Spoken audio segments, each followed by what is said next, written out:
안녕하세요. 이재문입니다. 지난번 방송이 상당히 호응이 좋았던 것 같습니다. 역시 우리 김혜림 변호사님. 그래도 정식으로 소개시켜 드려야 되니까, 법무법인 신목, 김혜림 대표 변호사님 모시고, 오늘은 시청자들이 질문한 내용을 가지고, 우리 김 변호사님께 제가 대신 질문을 하고 답변을 듣는 방식으로 오늘 진행을 하겠습니다. 준비 많이 해오셨죠? 네, 준비해왔습니다. 살짝 긴장하신 것 같았어요. 지금 이제 제일 많이 이제 경기도 어렵고 부동산 경기가 좀 하락되고 고금리 상황이 지속되면서 이제 그 잔금 납부에 대한 이제 우려가 되게 많은 것 같아요. 그래서 이제 많은 사람들은 이제 공포가 뭐냐면 내가 잔금을 납부를 못하면 신용불량자. 네. 이것까지 이제 그리다 보니까 나는 노후를 준비해서 노후에 좀 이렇게 이 임대료 받아갖고 좀 살고 싶었는데 신용불량자까지 되는 거 아니야. 라고 해서 주로 이제 고령층의 연령을 가진 분들이 그런 우려를 제일 많이 하고 제가 질문을 수집한 것 중에 가장 많았습니다. 그만큼 이제 어렵다는 얘기겠죠. 이거 어떻게 해야 됩니까? 근데 사실 이제 잔금 납부 여력이 없다라고 하면은 계약을 이행하지 못하는 거니까 예. 굉장히 이제 좀 난감하실 수는 있거든요. 근데 이제 이 부분은 사실 이제 시행사와 어떻게 좀 협의를 해서 좀 예. 잔금 납부를 유예를 한다거나 뭐 이런 방식으로 좀 해보실 수도 있겠는데 잔금 납부가 계속 안 된다라고 하면은 조금 어려워지실 수가 있겠죠. 그래서 임차인을 맞춰서 이제 임대차 보증금으로 대신 좀 잔금을 좀 마련을 하시는 경우들도 있을 수가 있을 것 같고. 그리고 이제 중간에 보면은 계약 해제 같은 것들 사유가 없는데 이제 나는 계약을 해제하겠다라고 이제 일방적으로 통보를 하고 잔금 납부를 그냥 일방적으로 안 하시는 경우들이 있어요. 그렇게 되면 문제가 이제 계약금은 내 돈으로 내는 경우가 많지만 중도금부터는 대부분 대출이거든요. 그러면 이 대출도 이제 계속해서 이제 연장이 되어야만 내가 거기에 따라서 대출을 쓸 수가 있는 건데 그 시행사와의 어떤 협의가 되지 않는 상태에서 그렇게 일방적으로 계약 해제를 통보해 버리면은 그 대출 기한도 이제 끝나버릴 수가 있거든요. 그렇게 되면 그 이후에는 원금을 상환하셔야 되는데 목돈을 마련해서 납부하는 게 어려울 수밖에 없기 때문에 그런 부분에 있어서는 좀 신용에 문제가 생기실 수 있는 부분들이 있다라고 볼 수가 있어서 이제 그 처음에 분양 받으실 때부터 사실은 이 분양 대금을 어떻게 마련하실 수 있을지를 좀 잘 그 계획을 세워서 하시는 게 제일 좋겠죠. 그렇지 않고 이제 그 납부 시점이 되는데 납부를 하지 못한다라고 하면은 사실 이제 조금 늦는다고 시행사 측에서 그냥 해제하는 경우는 잘 없다라고 보실 수도 있기 때문에 좀 이제 협의를 하셔서 뭐 잔금 납부 유예를 좀 받는다거나 뭐 이런 것들을 좀 해보시는 게 좋을 것 같아요. 근데 이제 그게 이제 우려가 되는데 사실 저희들도 이제 그 상황에 직면하게 된다 그러면 일단 너무 당황스러울 것 같아요. 네. 그러니까 당황스러울 것 같은데 중도금을 대환대출을 해서 잔금을 대출을 받으면서 이제 그 중도금을 이제 갚아야 되는 어떤 이런 구조인데 지금 사실 우리나라의 그 상가라든지 어떤 뭐 지식산업센터 등등의 어떤 수익형 부동산들은 잔금 대출을 90%로 이렇게 하면서 수익형 부동산으로 이제 그러니까 투자 상품으로 이제 많이 했잖아요. 그러다 보니까 실질적으로 계약자 입장에서는 임차인을 구하는 것도 너무 어렵고 잔금을 만들어서 내기에는 이제 너무 부담스럽고 또 설령 잔금을 만들었다 하더라도 이자가 세니까 이자가 세게 나오다 보니까 수익률 자체가 안 맞으니까 너무 많은 이런 고민들이 있잖아요. 이럴 때 그 계약자 본인이 시행사하고 어떤 협상력을 가질 수 있다라고 보기에는 좀 제가 봤을 때는 조금 회의적인 것 같거든요. 근데 이게 사실 이제 분양을 하는 입장에서도 경기가 막 좋으면은 계약 해제하고 다른 수분양자를 구하면 되는데 사실 그렇지 못한 경우에는 기존의 계약을 그냥 끌고 가는 게 나을 수도 있거든요. 그리고 실제로 이게 뭐 지식산업센터가 아니라고 하더라도 이제 아파트 같은 거 분양 계약 하시고 이후에 잔금, 중도금부터 납부 못 하시는 분들도 꽤 있거든요. 근데 이제 그 그러니까 그 분양을 하는 사람 쪽에서 분양 계약을 해제하는 경우는 이제 그 법률적으로는 가능하지만 그렇게 많지는 않다. 왜냐하면 여러 가지 뭐 이미지도 좀 고려를 하셔야 되고 그런 부분들이 있기 때문에 그래서 뭐 협상 여지가 어느 정도 있지는 않을까. 잔금 기간에 대해서는 뭐 그렇게 보이기도 하고 어쨌든 대출이 된다라고 하면은 가능하신 거죠. 근데 이제 제가 상담을 했던 사례들 같은 경우에는 이 대출도 다른 부동산들이 좀 많이 있다 보니까 이제 대출이 좀 안 되시는 분들도 있거든요. 최악의 경우에는. 그래서 그런 경우에는 사실 좀 굉장히 난감하실 수밖에 없죠. 그래서 뭐 그 계약 조건을 좀 변경을 해보신다거나 할 수밖에 없어요. 자, 그 다음에 이제 우리가 이 지식산업센터라든지 이제 상가라든지 이제 이런 부분들이 되면서 이제 최근에 이제 우리가 지식산업센터 같은 경우는 옛날에 아파트형 공장이었잖아요. 네. 그러니까 아파트형 공장이라는 타이틀에서 지식산업센터로 바뀌면서 여기에 이제 많은 시설이 들어오면서 투자 상품화가 된 거예요.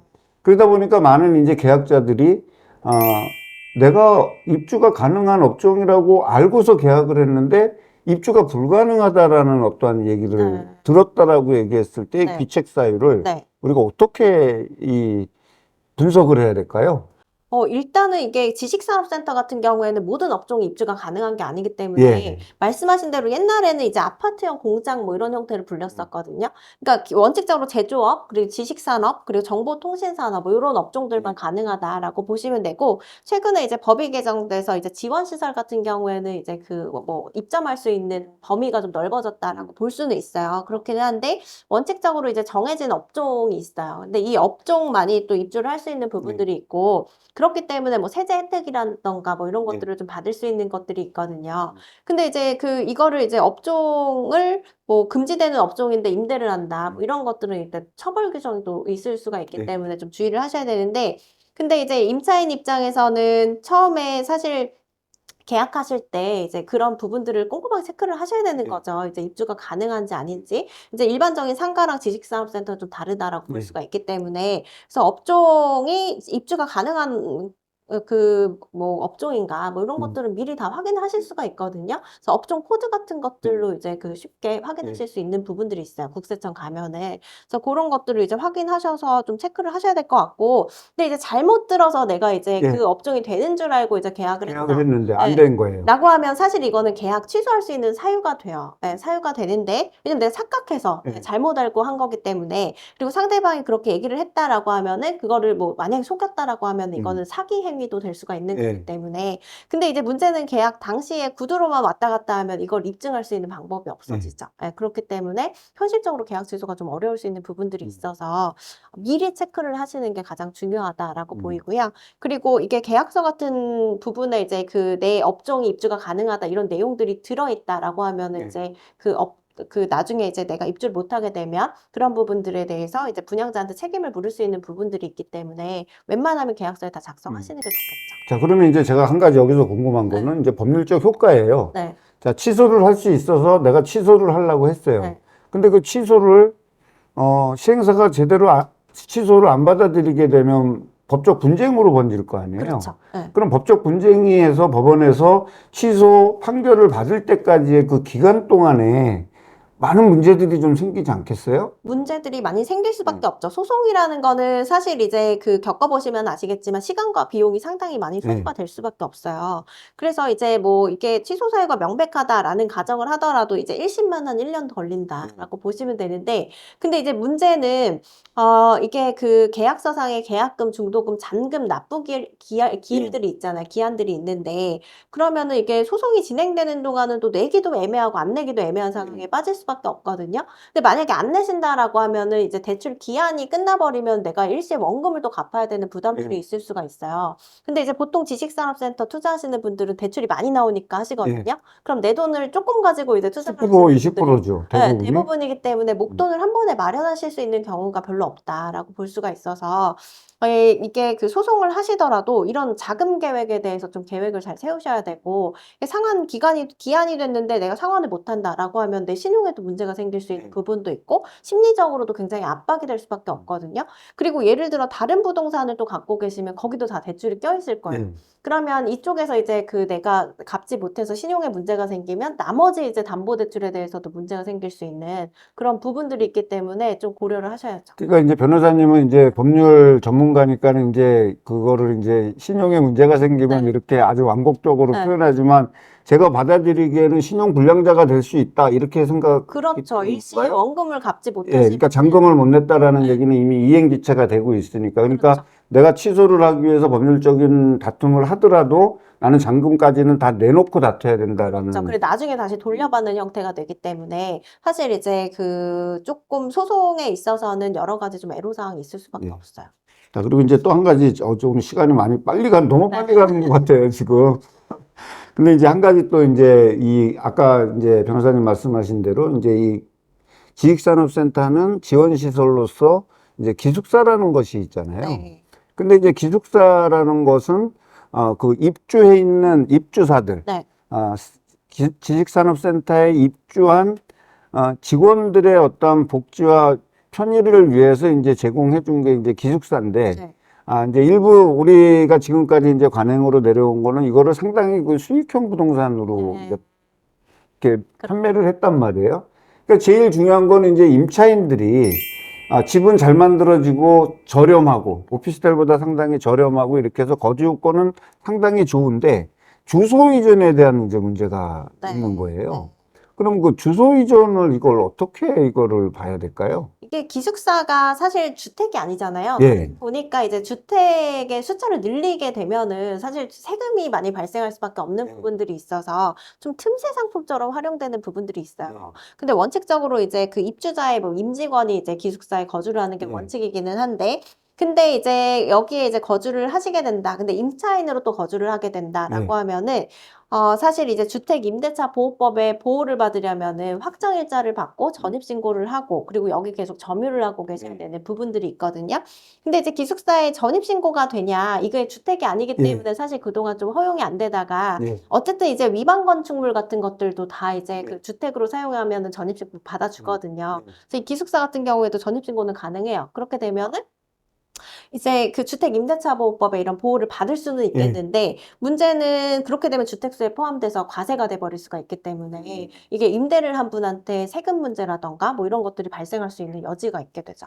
그러면 주소 이전은 가능하지만 이제 임대인이 조금 회피할 수 있겠네요. 이제 뭐 네. 세금 문제라든지 이제 이런 부분들이 그렇죠. 있다거든요. 그래서 보통 주택수에 포함 안 되는 장점 때문에 기숙사를 취득하시고 또 여기에 프리미엄을 얹어서 거래를 하는 건데, 임차인이 여기 전입신고를 해서 주택으로 사용하게 되면 임대인이 또 이제 세금을 또 추가로 부담해야 되는 부분들이 있기 때문에 처음에 임대차 계약서 쓰실 때부터 예. 조심하셔야 되는 거죠. 그래서 보통 특이하게 이건 기숙사 용도로밖에 못 쓰고 예. 주택의 용도로 사용해서는 안 된다라던가 이런 부분들을 넣죠. 그러니까 특약으로 이제 만들게 되면 이제 조금 문제가 리스크가 해지될 수 있다. 근데 이제 네. 얼마 전에 이제 제가 본 기사 중에서는 우리 생활형 숙박시설이라고 이제 분양형 네. 모텔을 이제 방을 하나하나씩 팔았는데 네.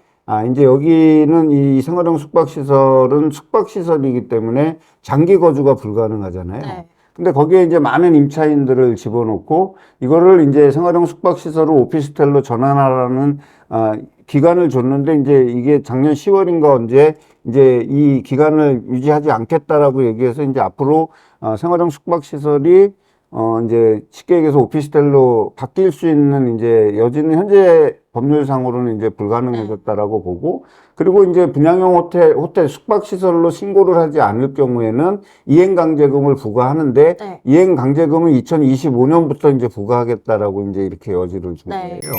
그러면 이 기숙사도 네. 만약에 그렇게 쓴다라고 얘기했을 땐 이행강제금 부과라든지 이런 것도 해당이 될 수 있다라고 봐야 될까요? 사실 이제 기숙사와 주택, 그러니까 주거를 하는 공간은 맞잖아요. 예. 근데 이제 기숙사로 사용하는 거는 사실 그 입주자의 임직원들이 여기에 임시적으로 좀 거주를 한다라는 예. 개념들이 있기 때문에 이게 기숙사 용도인데 이걸 주택으로 사용한다. 어떻게 보면 불법적으로 용도 전용을 한 걸로 볼 그렇죠. 수도 예. 있어요. 그렇게 되면은 이제 그 불법 용도 변경 같은 것들은, 그러니까 전용해서 쓰는 것들, 뭐 그런 경우에는 사실 이제 다시 이제 기숙사로 써라라고 이제 원상회복 명령이 보통 내려오고, 예. 그게 그 이행이 안 되면은 주기적으로 이행강제금 같은 이제 그 벌금 같은 것들이라고 보시면 되는데 부과가 될 수가 있죠. 그러니까 이제 좀 제가 이제 참 모순이라고 생각하는 게 뭐냐면, 그 물건을 만들어서 팔고 사업의 어떤 흥행을 위해서 규제를 막 풀어줬단 말이죠. 생활형 숙박시설의 이제 그런 부분. 그 다음에 이제 지식산업센터의 기숙사. 그 다음에 이제 다른 부분들도 여러 가지가 있겠죠. 오피스텔도 그렇고. 근데 이제 이것이 주소 이전이 안 된다든지 아니면 원래 거주가 불가능한 건축법상의 어떤 용도 시설로 숙박시설로 만들어 놓고 현실적으로는 뭐라 그럴까요? 다 거주를 하는 어떤 이런 그 편법적 요소를 어떻게 보면 법을 만드는 주체가 만들어준 거 아닌가요? 근데 피해는 실제로 거기에 사는 사람들이 다 피해를 보는 이 구조가 개선이 좀 돼야 된다라고 저는 생각을 하는데, 예, 실제로 그렇죠. 왜냐면은 이게 생활용 숙박시설 같은 경우에도 막 광고할 때 이거 주거로 사용할 수 있다라고 예. 다 해가지고 그렇게 해서 했단 말이죠. 예, 예, 하시는데 갑자기 이제 생활용 숙박시설 주거로 사용하는 거 더 이상 허용하지 예. 않는다라고 해서 전입신고도 안 받아주는 경우도 예. 많거든요. 그렇게 되면은 이게 이게 분양을 받으신 분들은 갑자기 이제 내가 생각했던 것과 다른 용도로 사용해야 되는 거잖아요. 그리고 이게 생활용 숙박시설 같은 경우에도 보통 보면은 뭐 숙박시설이라고 하면 어떤 관광지에 있어야지 숙박을 하러 오시는 분들이 있을 텐데 정말 아파트 단지 한가운데 있는 경우들도 굉장히 많아요. 그렇게 되면은 이거를 숙박시설로 이제 운영을 하더라도 누가 이제 숙박하러 올 것이면 이제 문제가 되는 거죠. 근데 이제 여기 대부분 이제 본인이 스스로 거주를 하시는 분들도 있지만 임대를 주신 분들이 많거든요. 그럼 임대차 보증금으로 잔금을 납부하거나 뭐 그렇게 됐을 텐데 이제 임대차 보증금을 이분이 나가신다라고 하면 돌려줘야 되는 거죠. 근데 이제 이걸 주택으로 사용할 임차인이 아닌 이제 장기 투숙객을 구해서 임대차 보증금을 받아야 되는데 뭐 이런 것들이 사실상 좀 불가능하다라고 볼 수가 있어서 이런 부분들이 또 연쇄적으로 임대차 보증금을 돌려주지 못하는 전세 사기 형태로 뭐 사고 형태로 발생할 수 있는 여지들이 있죠. 하여튼 이렇게 문제가 있고 또 그 문제를 해결하는 그 방법은 엄청 그 계약자 입장에서 보면 지난한 문제가 될 것 같습니다. 근데 지금 제가 질문 한 열 몇 개를 가지고 왔는데 지금 질문 3개 하니까 시간이 끝났어요. 그리고 저희한테 또 상당한 질문이 좀 올 것 같습니다. 또 변호사님 또 바빠지실 수도 있어요. 다음에 또 모셔서 오늘 제가 못 드린 질문하고 이런 것들을 해서, 어떻게 보면 전체 부동산에 놓고 봤을 때 많은 수의 부동산을 우리가 수익형 부동산으로 판매를 했지만 거기에 따르는 법적 보호장치라든지 제도적 보완이라든지 이런 부분에 대해서는 누구도 얘기하지 않는, 이러다 보니까 많은 피해자들이 양산이 되고 또 열심히 일한 업체들이라든지 이런 데도 피해를 보기 때문에 이런 시간을 좀 자주 가져갖고 이제 이런 법적 환기를 좀 시켜야 될 필요가 있을 것 같습니다. 제가 우리 변호사님 전화번호는 제가 알려드릴 수는 없지만 어떻게 받아서 이렇게 하면 뭐 사무실 전화번호라도 제가 알려드려도 되겠죠? 네, 괜찮습니다. 네. 이렇게 모셔갖고 오늘 했는데 사실 많은 내용을 담아내지는 못했지만 지금 변호사님 말씀에 요소요소에 이제 결론적인 부분들이 있기 때문에 그거를 잘 메모를 하신다 그러면 우리가 수익형 부동산을 바라보는 하나의 시각 교정 또 법률적인 문제라든지 이런 거를 다룰 수 있는 기회가 되지 않을까 생각합니다. 변호사님 오늘 고맙습니다. 감사합니다.